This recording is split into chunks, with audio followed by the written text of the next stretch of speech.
even look at it. I'm actually tearing up. Like, how did they do that? Okay, so here. One of my top 5 favorite games of all time, The Last of Us. An amazing game that still makes me cry like a little baby every time I turn it on and play it, between the intro, everything that happens throughout the game, up to the ending, man. The ending to this game is one of those endings where don't worry, I'm not going to spoil it for you if you've never played the game before, but I just sat there staring at the screen with my jaw dropped as the credits rolled, feeling emptier than I ever have before.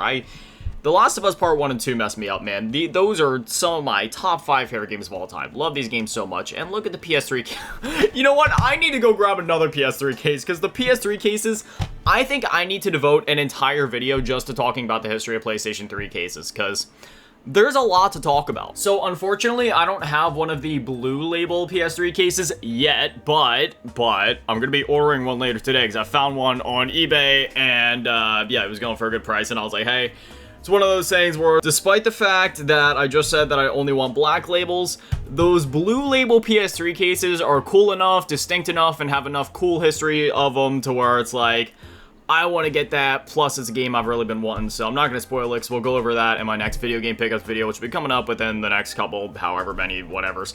But anyway, yeah, you know, this was the original PS3 case, where it has, like, the Spider-Man font down the side, and then on the side, you know, it has, like, a little red thing at the top. It's not too intrusive, like this pimple right here. It's literally just, that's how the default PlayStation 3 cases were. And again, you know, you got the nice Spider-Man font thing going down the side of there, and overall, I actually always really liked how this looked. The cases themselves are also a bit different. So you have PlayStation 3 and the Spider-Man font going across the top of the Blu-ray disc thing there, whereas over here on this one, it just has the Blu-ray disc label up at the top. And again, since there was 2 different things throughout its life cycle, I don't mind, because they both look similar enough. Well, I actually, no, they do look quite different.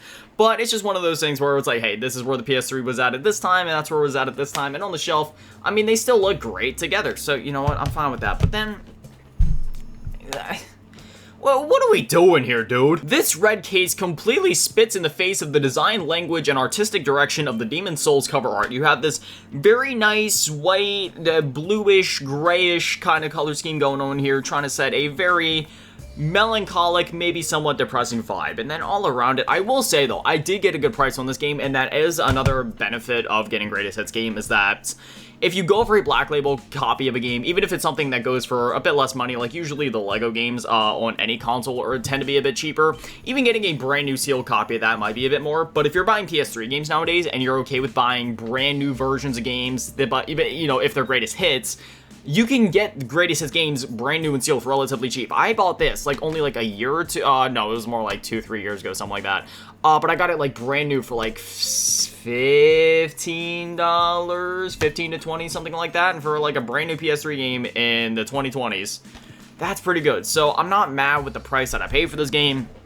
I'm not mad at the game itself. This is one of my favorite games of all time. I love Demon's Souls. Between Dark Souls 1 and Demon's Souls, these are my top 2 favorite Souls games. I just love them so much. I just feel like they really capture the essence of what I enjoy about Souls games, between the vibes and the combat and everything like that.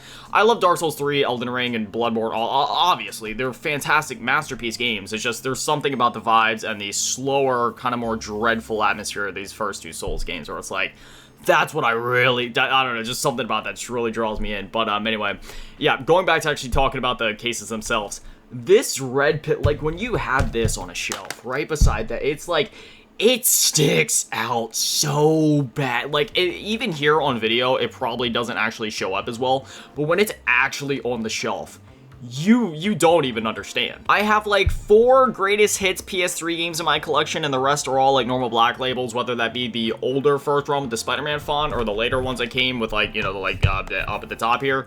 And yeah, they stick out so bad, and they honestly do look pretty terrible. Like, it just clashes with so many games. There's a few exceptions, you know, where like maybe the game's cover art itself was already red. So say if you have like a Spider-Man game or like the Deadpool game, red would actually kind of fit that. But even in those scenarios, I'd still rather just have the original cases. So I'm just ready to move. You guys ready to move on? I don't want to talk about those anymore.